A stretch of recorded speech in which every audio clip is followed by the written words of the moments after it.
Well, I'm here. I'm here in Cuba. I am just finished having some supper with everybody and got to look at all the qualifiers. I wanted to wait until I talked to all the drivers that went with the horses. I wanted to talk to Jason. I wanted to talk to Kevin, see what everybody said about the horses. Today we had 4 qualifying. We had 3 schooling.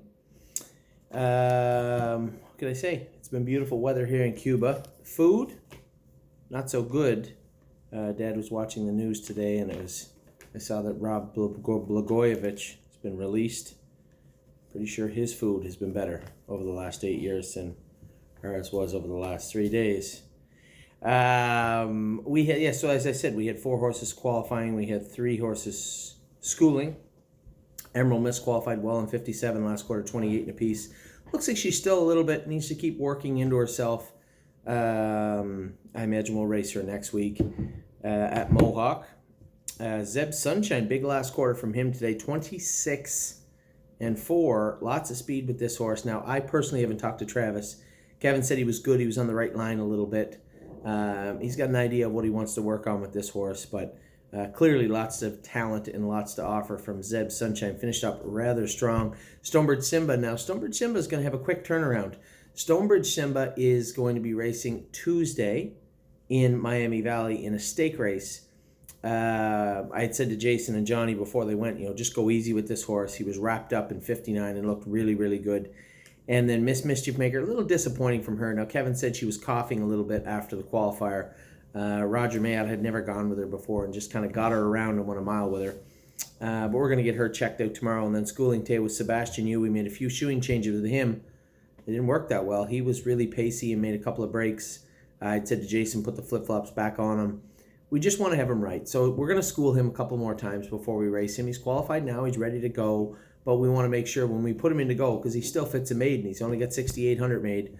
When we put him in to go, I want him ready to win. So that's very important for the horse, very important for you.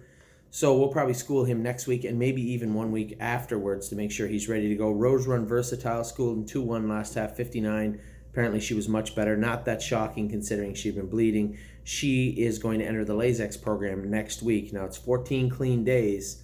She qualified on Thursday, so 14 clean days from Friday. She can race, not this Friday, obviously. We wouldn't anyway, but next Friday she's eligible to race. We'll race her in the next available maiden after that. Hometown Boys won a mile in 2-1 and a piece today. Kevin said he was better, but still needs more work, much like Sebastian Yu. Very similar situations. So both those horses will school again next week. So that was our qualifiers. That was our schoolers. We got to see Brushcut race tonight. Brushcut was a closing second in 155. Now Kevin had let his hobbles out, let his head down. We made some shoeing adjustments. Looks like he raced rather well. Now Watch Avenue won a mile in 57, and I said, maybe he doesn't like being at the back. I have to admit, I missed him making a break. Now that the internet's not great here, it was skippy a little bit, and I missed the break that he made. I talked to Kevin last week, and he said, geez, I got a really long hobble on him. He's still got a lot of meat to put in his frame. Maybe the hobble's just a little too long for him. I don't know. I'm going to talk to Kevin about that tomorrow, but certainly no concerns. A little upsetting. We have to go back to the qualifiers with our pacer, but nevertheless, he still paced 57 last quarter and 28 in a piece, I believe. Mathematically, it was an okay mile, but as I said in my message out to everybody tonight, I'd rather him not repeat those miles. I think this horse got a lot to offer. Maybe we'll just scoot his hobbles in an inch or so and see how he is at the qualifiers next week. So that's the qualifiers, that's the schoolers, that's the races from tonight. I will be back on Tuesday. We had a number of people asking why wasn't White Tiger in to go. There's only an 8-horse field. Well, White Tiger should be getting tired, and luckily for us, he looks like he's in the best shape of his life right now. He's raced 6 times in 2020, and he was not going to race a 7th when I was away.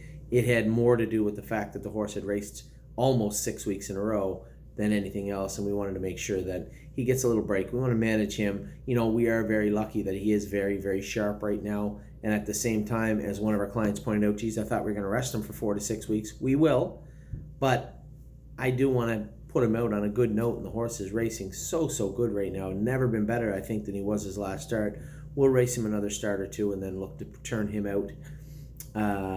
So that's it. We got Stonebridge Simba heading off to Ohio on Tuesday. Now, in fairness to Virgil Morgan, he didn't want to get the horse there 3 days before he raced. is being a professional trainer with a big stable. Even though he certainly isn't worried about us, there are those concerns in the back of your mind, right? For those of you out there, you know what I'm talking about, the trainers. For those of you who don't, the horse really should be in Virgil Morgan's care when he enters him. Theoretically, that would be impossible because we couldn't get him shipped there in time. So you would have to be okay with us, Jason, entering the Virgil would have to enter the horse knowing he wasn't getting to his barn on Saturday. And with the medication withdrawals being so skewed and different in different jurisdictions, he probably just wasn't that comfortable with it. So Jason McGinnis will race Stonebridge Simba on Tuesday. Likely leave him with Virgil, but it won't be long before Jason heads back down there. We have the Hackett starting, I believe, the end of March, and then it'll be full speed ahead with the 3-year-olds starting after that, and then the 2-year-olds in July. So Ohio picks up speed on, for us personally to be in Ohio, picks up speed somewhere around first part of April, end of March.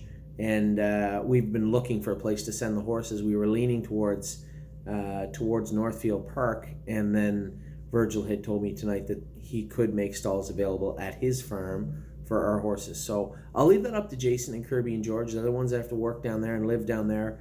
For me, whether it's Northfield or Virgil's farm, it's whatever's best for the horses.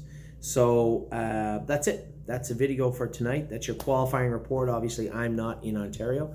I'm in Cuba with my brothers and my father. As I said, the weather's good. Food, not so good, but the weather is fantastic.